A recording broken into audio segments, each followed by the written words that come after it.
Orthodox വിഭാഗം പറയുന്നത് ഇതൊരു നാടകമാണ് എന്നാണ്. കാരണം നമ്മൾ ഈ സംസാരിക്കുന്ന സമയത്ത് ഹൈക്കോടതി സഭാ തർക്കവുമായി ബന്ധപ്പെട്ട 6 പള്ളികളുടെ കേസ് ഇപ്പോൾ പരിഗണിച്ചുകൊണ്ടിരിക്കുകയാണല്ലോ.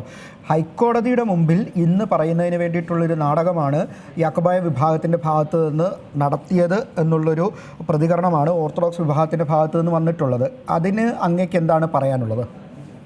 തികച്ചും അപഹാസ്യമായ ഒരു പ്രസ്താവന എന്ന് അതിനെ പറയാൻ പാടുള്ളൂ.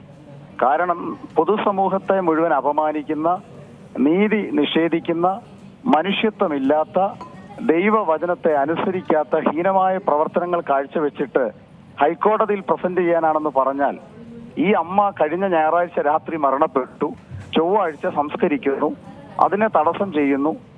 ഹൈക്കോടതിയിലോ സുപ്രീം കോടതിയിലോ കേസുകൾ നടക്കുന്നത് ഏത് ദിവസവും നടക്കട്ടെ, ആ കേസുമായിട്ട് ഈ സംഭവത്തിന് എന്താണ് ബന്ധം?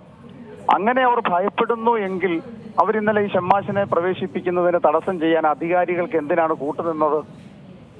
അതുകൊണ്ട് അത്തരത്തിലുള്ള വെറും ഹീനമായ പ്രചരണങ്ങൾ സമൂഹത്തെ ആക്ഷേപിക്കുന്നതിന് തുല്യമാണ്.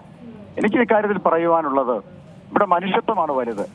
മൃതനോട് കരുണ കാണിക്കാനുള്ള സഭയുടെ കൽപ്പനയുണ്ട്. വിലാപ ഭവനത്തിൽ പോകുന്നതാണ് വിരുന്നു ഭവനത്തിൽ പോകുന്നതിനേക്കാൾ നല്ലതെന്ന ദൈവവചനമുണ്ട്. അതുകൊണ്ട് മരണാനന്തര ശുശ്രൂഷയിൽ ഒരു വൈദികൻ, ബന്ധുവായ വൈദികനോ ഷമ്മാശനോ ആ കല്ലറയിൽ പ്രവേശിക്കുമ്പോൾ അവിടെ ഒന്നും സംഭവിക്കാനില്ല. ഈ രാജ്യത്തിന്റെ ഭരണഘടന ഉറപ്പു നൽകുന്ന മൗലിക അവകാശങ്ങളുടെ ലംഘനം നടക്കുമ്പോൾ സത്യവിശ്വാസികളായ യാക്കോബായ വിഭാഗത്തിന്റെ വിശ്വാസികളുടെ അവകാശം സംരക്ഷിക്കുക എന്നുള്ളത് മാത്രമേ കട്ടച്ചിറയിൽ ചെയ്തിട്ടുള്ളൂ. അതിനായി ഇടവകാംഗങ്ങളുടെയും കുടുംബത്തിന്റെയും പൊതുസമൂഹം മുഴുവൻ അതിന് പിന്തുണ നൽകിയിട്ടുണ്ട്. ഇത്തരം ഹീനമായ നടപടികളിൽ നിന്ന് ഓർത്തഡോക്സ് വിഭാഗം പിന്മാറണമെന്നാണ് ഞങ്ങൾക്ക് പറയുവാനായിട്ടുള്ളത്. ഏറ്റവും പുതിയ വാർത്തകളും വിശേഷങ്ങളും വിരൽ തുമ്പിലറിയാൻ സീ മലയാളം ന്യൂസ് എല്ലാ ഡിജിറ്റൽ പ്ലാറ്റ്ഫോമുകളിലും ലഭ്യം.